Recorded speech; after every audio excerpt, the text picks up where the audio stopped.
Hello students, welcome to our tuition classes.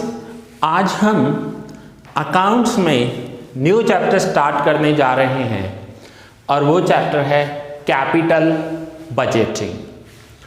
Now सबसे पहले हम इस वर्ड की मीनिंग समझेंगे कि कैपिटल बजटिंग की मीनिंग क्या होती है। कोई भी बिजनेस होता है ना, तो उस बिजनेस में जो एक्सपेंसेस होते हैं वो टू टाइप के एक्सपेंसेस होते हैं। कौन कौन से? एक तो revenue expenditure and capital expenditures. Revenue expenses and capital expenses. Now किसे कहते हैं रेवेन्यू एक्सपेंसेस और किसे कहते हैं कैपिटल एक्सपेंसेस? सो रेवेन्यू एक्सपेंसेस में आते हैं जो हमारे डेली रूटीन एक्सपेंसेस होते हैं, जैसे कि रेंट पेड, ये रूटीन है, एवरी मंथ होता है। Then salary paid, salary of employees. Then electricity, stationery, etcetera etcetera. ये सारे एक्सपेंसेस आपको पीएनएल में डेबिट साइड देखेंगे। नाउ कैपिटल एक्सपेंडिचर्स में क्या होता है? तो कैपिटल एक्सपेंडिचर्स में हम बिजनेस के लिए कोई एसेट्स परचेज करते हैं। Say example plant, machinery, land and building. So इन सभी को कैपिटल एक्सपेंडिचर कहते हैं। जब भी हम कैपिटल एक्सपेंडिचर करते हैं तो उसका बेनिफिट बिजनेस को लॉन्ग टर्म के लिए मिलता है। ये जो एक्सपेंसेस हैं ये हम लॉन्ग विजन रखकर करते हैं, और ये जो रेवेन्यू एक्सपेंडिचर्स हैं इनका बेनिफिट बिजनेस को शॉर्ट टर्म के लिए मिलता है। जैसे आपने किसी एम्प्लॉय को सैलरी पे की तो वो शॉर्ट टर्म के लिए, एक महीने के लिए ही उसका बेनिफिट मिलेगा, नेक्स्ट मंथ फिर से पे करना पड़ेगा। सो रेवेन्यू एक्सपेंडिचर का बेनिफिट बिजनेस को शॉर्ट टर्म के लिए मिलता है, कैपिटल एक्सपेंडिचर्स का बेनिफिट बिजनेस को लॉन्ग टर्म के लिए मिलता है। नाउ सपोज करो कि हमें एक न्यू प्लांट परचेज करना है। सो हम डिसाइड करेंगे कि इस न्यू प्लांट पर हमारा कितना पैसा लगेगा। So that is called budget, capital budget, capital budget। Suppose करो ये न्यू प्लांट्स तो बहुत एक्सपेंसिव होते हैं, लैक्स में भी हो सकते हैं, करोड़ में भी हो सकते हैं। सपोज करते हैं न्यू प्लांट के पर हमें 5 करोड़ रुपीस इन्वेस्ट करने हैं। अब 5 करोड़ कोई छोटा अमाउंट तो है नहीं, 5 करोड़ रुपए इन्वेस्ट करने हैं, और वो इन्वेस्टमेंट भी लॉन्ग टर्म के लिए इन्वेस्ट करना है। सो बहुत सोच समझकर ये इन्वेस्टमेंट करना होता है। 5 करोड़ रुपए लॉन्ग टर्म के लिए इन्वेस्ट हो जाएंगे। सो मैनेजमेंट जो होता है वो पहले देखेगा कि इस प्लांट की सही में नीड है, रियल में नीड है या नहीं है। मैनी टाइम्स बिजनेस को एक्सपांड करने के लिए, बिजनेस का एक्सपांशन करने के लिए भी हमें न्यू प्लांट लेना पड़ता है। नाउ जब हम न्यू प्लांट परचेज करते हैं तो बहुत सारी चीज़ों का ध्यान रखना पड़ता है, और वो क्या होगा?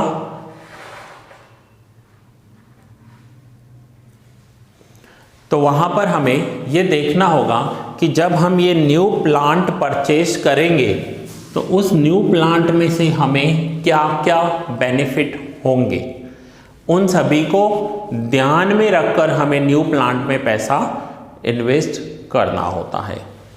नाउ कौन कौन सी बातें हम ध्यान में रखेंगे जब हम न्यू प्लांट में पैसा इन्वेस्ट करेंगे? तो हम फर्स्ट ये देखेंगे कि ये जो कैपिटल एक्सपेंडिचर करना है, से एग्जांपल हमें प्लांट लेना है, तो उस प्लांट में हमारे पास कितने ऑप्शंस अवेलेबल हैं। हो सकता है ना कि एक ही मशीन अलग अलग कंपनी की आती हैं। जैसे आप मोबाइल लेने जाते हो तो आपके पास बहुत सारे ऑप्शंस होते हैं, बहुत सारी कंपनीज होती हैं, उन कंपनीज के बहुत सारे मॉडल्स अवेलेबल होते हैं। डिपेंड करता है कि आपको कैमरा क्वालिटी अच्छा चाहिए या आपको स्टोरेज अच्छा चाहिए। कुछ कंपनी स्टोरेज अच्छा प्रोवाइड करती हैं, कुछ मॉडल्स में कैमरा क्वालिटी अच्छी होती है। सो हम जो 5 करोड़ का प्लांट परचेज करने वाले हैं उसमें भी तो मल्टीपल ऑप्शंस होंगे, बहुत सारी कंपनी सेल करने वाली होंगी। तो क्या हमें इस प्लांट को परचेज करना चाहिए और किस कंपनी से परचेज करना चाहिए? साथ में हमारे पास इसका एक ऑल्टरनेट ऑप्शन भी होता है। ऑल्टरनेट ऑप्शन किसे कहते हैं कि सपोज करो आज मेरे पास 5 करोड़ रुपीस हैं और मेरे पास 2 अलग अलग बिजनेसेस हैं। एक क्लोथ का बिजनेस करना है, दूसरा मुझे रेस्टोरेंट ओपन करना है। तो 5 करोड़ रुपए में से कोई भी एक बिजनेस होगा, या क्लोथ का होगा या रेस्टोरेंट होगा। तो मुझे क्लोथ का ऑप्शन चूज करना चाहिए या रेस्टोरेंट का ऑप्शन चूज करना चाहिए। तो ऐसे बहुत सारे ऑल्टरनेट भी मैनेजमेंट के सामने होते हैं। So now first of all हम डिसाइड करेंगे कि हमें जो इन्वेस्ट करना है वो अमाउंट कितना है। It means how much investment required, how much investment required, कितने इन्वेस्टमेंट की ज़रूरत पड़ेगी। दैट इज कैपिटल बजटिंग, हमें पहले सोचना पड़ेगा। सेकंड, जो इन्वेस्टमेंट हम कर रहे हैं क्या उसका कोई अल्टरनेटिव है, अल्टरनेटिव प्लान है। मीन्स क्या ये प्लांट परचेज करना ज़रूरी है या उसका कोई दूसरा ऑप्शन है। थर्ड पॉइंट, अगर हम ये 5 करोड़ का प्लांट परचेज करते हैं तो इसमें से हमें प्रॉफिट कितना होगा। प्रॉफिट का मतलब होता है rate of return. Rate of return, return का मतलब होता है जब भी हम कोई इन्वेस्टमेंट करते हैं, सपोज करो आप एक प्रॉपर्टी ले रहे हो तो उसका रेंट जितना आएगा वो आपका रिटर्न है। आपने बैंक में एफडी की है, उसमें से जो इंटरेस्ट आ रहा है वो आपका रिटर्न है। तो कोई भी काम करते हैं तो उसमें से हमें बेनिफिट क्या हो रहा है, प्रॉफिट कितना हो रहा है, that is called return. And rate of return क्या होगा। Then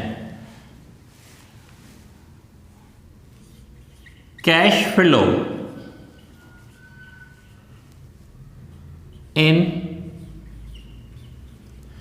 each of these plan। अब आप 12th स्टैंडर्ड में कैश फ्लो करके आए हो कि कैश फ्लो जब भी हम कोई काम करते हैं, जैसे आज हमने मशीन ले ली, तो मशीन लेने के लिए हम मशीन पर प्रोडक्शन करेंगे, उस प्रोडक्शन को मार्केट में सेल करेंगे। तो सेल करने के बाद हमारे पास कैश इनफ्लो कितना होगा वो देखना है। एंड मशीन परचेज करने के लिए जो पैसा देना पड़ेगा वो कैश आउटफ्लो होगा, तो वो आउटफ्लो कितना होगा। एक तो ये बात। दूसरा, अगर इतना बड़ा अमाउंट है तो क्या ये पूरा हमारे पास अवेलेबल है या हमें मार्केट से बोरो करना पड़ेगा। बहुत सारे बिजनेसमैन ऐसा करते हैं कि 5 करोड़ का प्लांट है, सो 3 करोड़ रुपीस अपने निकालेंगे, 2 करोड़ रुपीस बैंक से लोन ले लेंगे। तो क्या हमारे पास सफिशिएंट कैश फ्लो है या हमें मार्केट से बोरो करना है, वो भी यहाँ पर ध्यान में रखना होगा। Then next is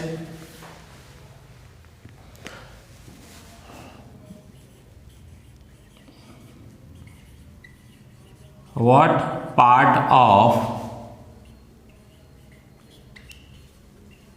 investment will be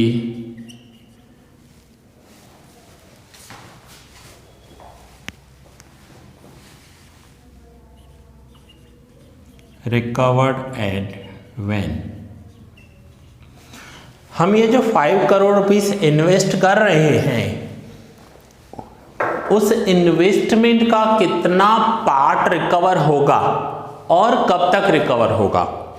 से एग्जांपल कि इस प्लांट की जो लाइफ है वो 10 इयर्स है। मीन्स 10 साल तक ये प्लांट चलेगा और हर साल हमें 1 करोड़ रुपीस का प्रॉफिट होगा इस प्लांट में से। अब आप बोलोगे सर अगर 1 करोड़ का प्लांट में से हर साल प्रॉफिट हो रहा है तो 5 इयर्स में 5 करोड़ रुपीस प्रॉफिट हो जाएगा और प्लांट की लाइफ 10 इयर्स है, बट 5 करोड़ रुपया जो प्रॉफिट होगा 5 इयर्स में उसमें से गवर्नमेंट टैक्स भी तो लेगी, तो वो हमारा एक्सपेंस भी तो हो जाएगा। सो यहाँ पर हमें ये देखना है कि आफ्टर टैक्स हमारे पास कितना बचेगा। अब ऐसे देखने जाओ तो आपको लगेगा कि हर साल अगर 1 करोड़ रुपीस बचते गए तो 5 साल में ये पैसा रिकवर हो जाएगा, ठीक है, 5 करोड़। लेकिन जैसे ही आप पहले साल में फर्स्ट ईयर में 1 करोड़ का प्रॉफिट करोगे उसमें से गवर्नमेंट को 30 लाख रुपीस टैक्स देना पड़ेगा। अब 30 लाख टैक्स दे दिया तो बचा 70 लाख, तो 70 लाख प्रॉफिट अगर हुआ तो आपके 5 करोड़ रिकवर होने में 7 साल लग जाएंगे, 7 साल से भी ज़्यादा लग जाएगा। सो इन सब बातों को ध्यान में रखना पड़ता है। ऐसे ही नहीं हमने डिसीजन ले लिया कि इस प्लांट की लाइफ जो है वो 10 ईयर है, हम हर साल इस प्लांट में से 1 करोड़ रुपया कमाएंगे, 10 साल में हमारा 10 करोड़ बन जाएगा, 10 ईयर्स में 10 करोड़ बना लेंगे। ऐसा नहीं होता है। 10 ईयर्स में 10 करोड़ कमा लोगे, प्रॉफिट हो जाएगा, बट उस 10 करोड़ में से 3 करोड़ तो टैक्स चला जाएगा, तो बचा कितना, 7 करोड़। उसमें भी प्लांट है कितना, 5 करोड़ का। सो इन सब बातों को ध्यान में रखा जाता है और कैपिटल बजटिंग की जाती है। ये कैपिटल बजटिंग करने का काम जो है वो टॉप लेवल मैनेजमेंट करता है, बॉटम लेवल एम्प्लॉइज नहीं करेंगे। टॉप लेवल को ध्यान में रखना होगा कि ये जो हम प्रॉफिट कर रहे हैं ये कब तक रिकवर होगा। एंड देन ये लोग इस बात का भी ध्यान रखते हैं कि क्या इसका कोई बेस्ट ऑल्टरनेटिव है या नहीं है, क्या कोई इसका बेस्ट ऑल्टरनेटिव है। अब जो इन्वेस्टमेंट करना है वो आज करना है, ठीक है, जो इन्वेस्टमेंट करना है वो आज करना है। अब ध्यान से समझना, अगर हर साल इस प्लांट में से 1 करोड़ का प्रॉफिट हो, ठीक है, 1 करोड़ का एवरी ईयर प्रॉफिट हो रहा है और इस प्लांट की एस्टिमेटेड लाइफ 10 ईयर्स है, तो प्रॉफिट कितना हो जाएगा, 10 करोड़। एम आई राइट। अब इस 10 करोड़ में से हमें टैक्स देना पड़ेगा 30%, समझो 3 करोड़ टैक्स चला गया, 30% बोल रहा हूँ, 10 करोड़ का 30% 3 करोड़ होता है, तो बाकी कितना बचा, 7 करोड़। अब उस 7 करोड़ में से 5 करोड़ का तो प्लांट था, तो हमें नेट प्रॉफिट बचा 2 करोड़ का। अब दिखने में तो अच्छा लगता है 2 करोड़ का प्रॉफिट, बट ये प्रॉफिट कब बचेगा, जब हम 5 करोड़ रुपीस इन्वेस्ट करेंगे। अब सपोज करते हैं कि ये 5 करोड़ हमने बैंक से बोरो किए हैं, लोन लिया है, तो उसका इंटरेस्ट भी तो होगा, और अगर वो इंटरेस्ट 2 करोड़ से ज़्यादा हो गया तो हमें लॉस हो जाएगा। क्यों? क्योंकि हमने जो भी प्रॉफिट किया, हम जो प्रॉफिट कर रहे हैं उस प्रॉफिट में से टैक्स भी देना है, उस प्रॉफिट में से डेप्रिसिएशन भी निकालना है, उस प्रॉफिट में से अगर हमने बोरो किया है तो बोरो करते वक्त हमने एक इंटरेस्ट पे करने का एग्रीमेंट साइन किया होगा, वो भी होगा। सो यहाँ पर हमें हर एक बात का ध्यान रखना है कि हमें ये प्लांट कितने में कॉस्ट होगा, प्रॉफिट कितना होगा, डेप्रिसिएशन कितना होगा, इंटरेस्ट ऑन लोन कितना होगा, गवर्नमेंट टैक्सेस कितने होंगे, ये पैसा कब तक रिकवर होगा, एंड एट द एंड जब इसकी एस्टिमेटेड लाइफ पूरी हो जाएगी तो उसमें से स्क्रैप वैल्यू कितनी निकलने वाली है, उस प्लांट को स्क्रैप करेंगे तो क्या मिलेगा।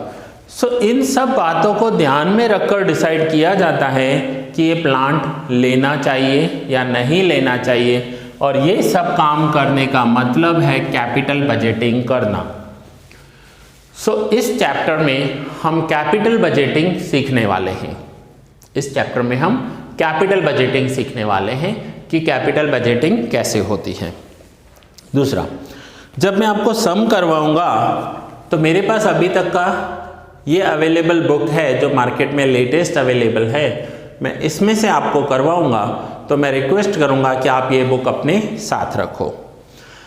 दूसरा, कई बार ऐसा होगा कि आपको कुछ क्वेश्चंस नहीं मिलेंगे, तो आपके बुक का एडिशन अलग होगा, तो वो थोड़ा सा आगे पीछे होंगे, आप फाइंड आउट कर लेना, मिल जाएगा। दूसरी सबसे बड़ी मिस्टेक स्टूडेंट क्या करते हैं, लेक्चर 1 देखा, फिर सीधा 5 देखेंगे, फिर सीधा 10 देखेंगे, उन्हें लगता है ऐसा करने से उन्हें चैप्टर समझ में आ जाएगा, बट ऐसा बिल्कुल मत करना। आप भले लेक्चर्स थोड़े स्पीड में देखो, बट आपको सारे लेक्चर्स सीक्वेंस में देखने हैं। आपको हर एक लेक्चर सीक्वेंस में देखना है। जैसे आज इंट्रोडक्शन देखा, lecture 1, then lecture 2, lecture 3, lecture 4, सारे लेक्चर्स देखने हैं। एंड अगर आपको लेक्चर्स में कुछ डाउट है, तो आप मुझे इस नंबर पर कांटेक्ट कर सकते हैं, 9712342616। एंड दूसरा, आप प्ले स्टोर में जाकर मेरा ऐप डाउनलोड कर लीजिए, अमर ट्यूशन क्लासेस। यहाँ पर आपको सारे लेक्चर्स मिल जाएंगे, 11 से लेकर TY BCom के सारे लेक्चर्स मिल जाएंगे। सो दैट्स इट स्टूडेंट्स, आज मैंने आपको कैपिटल बजटिंग की मीनिंग बताई कि कैपिटल बजटिंग होता क्या है। इतना बड़ा अमाउंट इन्वेस्ट करने से पहले बहुत सारी चीज़ों का ध्यान रखना पड़ता है। एंड देन हम नेक्स्ट लेक्चर में सम स्टार्ट करेंगे और समझेंगे कि ये सम्स होते कैसे हैं। सो मिलते हैं नेक्स्ट लेक्चर में।